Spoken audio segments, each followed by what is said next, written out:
एक राम दशरथ का बेटा, दूजा राम घट घट में बैठा, तीजे राम का सकल पसारा, मेरा राम है सबसे न्यारा।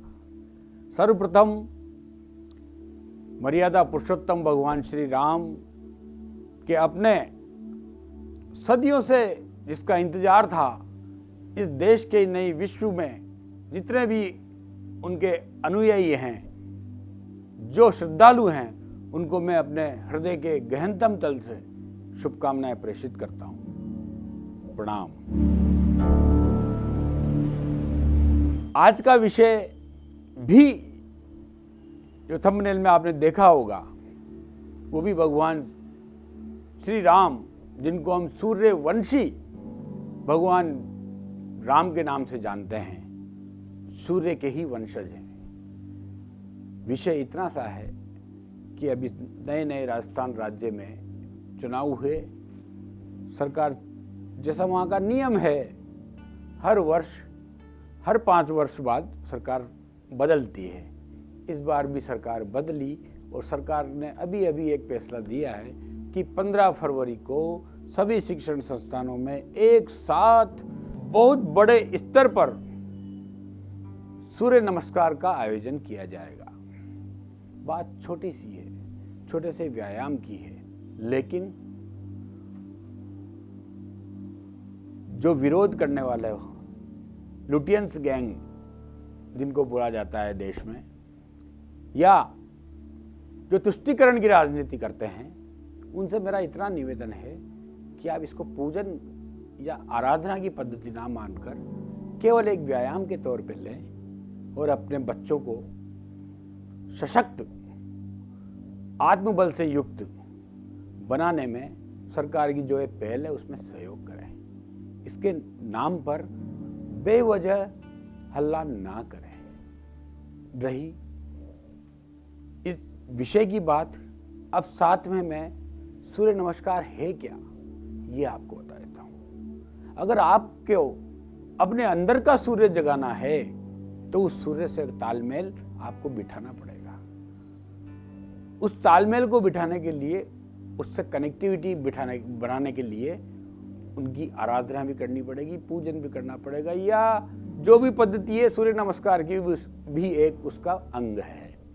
और सूर्य नमस्कार अपने आप में इतना बड़ा योगासन है कि सभी योगासनों को एक तरफ रख दे और अकेला सूर्य नमस्कार, ये शोध से भी बताया गया है। अब मेरा तो खुद का मत ये है, राज्य सरकार ने आदेश जारी किए हैं, कार्यक्रम होना है, जिसको करना है वो करे, या ना करना है ना करें, लेकिन इसको विवाद का विषय बनाकर हमारे पूरे विश्व में जो भारत की छवि बनती जा रही है, उभरती जा रही है, उसको धूमिल करने का प्रयास ना करें। ये बात हुई इस बवाल की। सूर्य नमस्कार के बारे में बताऊं अपने, आयुर्वेद के अंदर एक आचार्य चरक के द्वारा जो मेरा सबसे प्रिय कोटेशन है, श्लोक है, शांते अग्नो म्रियते युक्ते चिरम जीवत्ते नामये।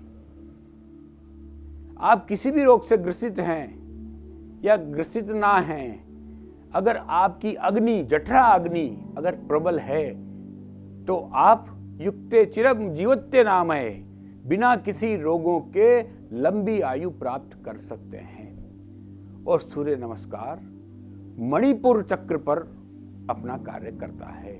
मणिपुर चक्र सीधा सीधा हमारे नाभि के समीप स्थित है और सभी अग्नियों का स्थान माना गया है। मणिपुर चक्र आपका जितना एक्टिवेट होगा, आपकी जठराग्नि उतनी प्रबल होगी। लोगों को भूख नहीं लगती। कई अनुभव आए हैं मरीजों को देखते हुए, उनको वास्तव में भूख का पता ही नहीं है कि भूख कैसी होती है। बस वो केवल टाइम पास कर रहे हैं, जिस टाइम पे उनको भोजन करना है या होता है उस टाइम कर लेते हैं। ऐसे ऐसे रोगी देखने को मिलते हैं, और अभी रिसेंट में देखे हैं ऐसे रोगी मैंने, जो केवल एक फॉर्मेलिटी, अपनी दिनचर्या का एक हिस्सा है भोजन करना, उनको वास्तव में भूख लगी नहीं लगी ये कभी पता ही नहीं चला। तो सभी, और मैं इसको वापस जोड़ता हूं सूर्यवंशी से, सनातन परंपरा में सभी हम कण कण में हम ईश्वर का निवास मानते हैं। आप सभी देवी देवताओं को एक तरफ खड़े कर दीजिए और एक तरफ खड़े कर दीजिए मर्यादा पुरुषोत्तम श्री राम को।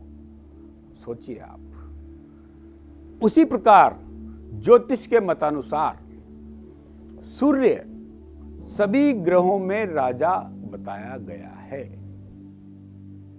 उसके बारे में कहा गया है जपा कुसुम संकाशम। जपा कुसुम संकाशम मतलब गुड़हल के फूल के समान वृहद आकार का।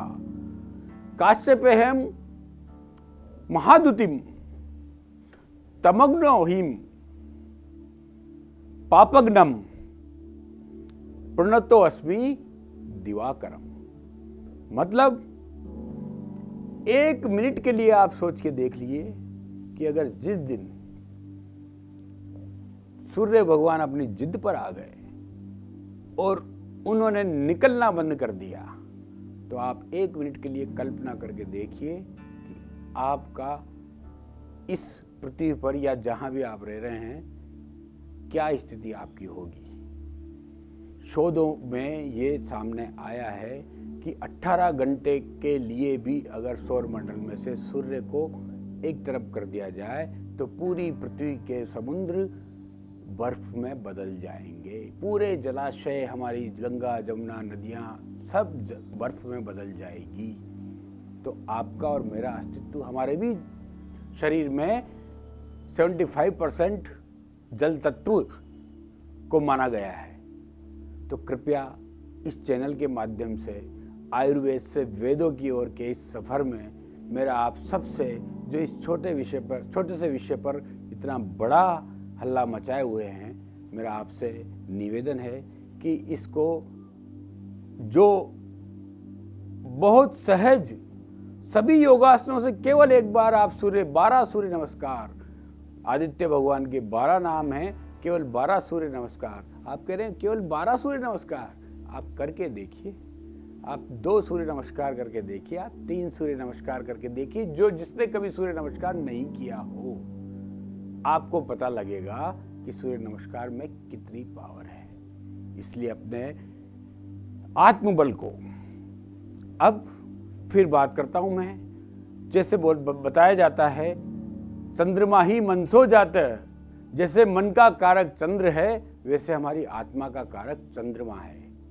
आत्मा जिसको चेतन बोला गया है, पंच महाभूत शरीर में से अगर आत्मा को हटा दिया जाए, मृत्यु का मतलब ही यही होता है कि हम आत्मा केवल इस शरीर को छोड़कर दूसरे शरीर में प्रवेश करती है, उसी को हम मृत्यु कहते हैं। तो उस सूर्य को, उस आत्मा को अगर अलग करेंगे, जिसका आत्मबल बिल्कुल क्षीण है, वो मरे हुए व्यक्ति के समान ही अपना जीवन जीता है।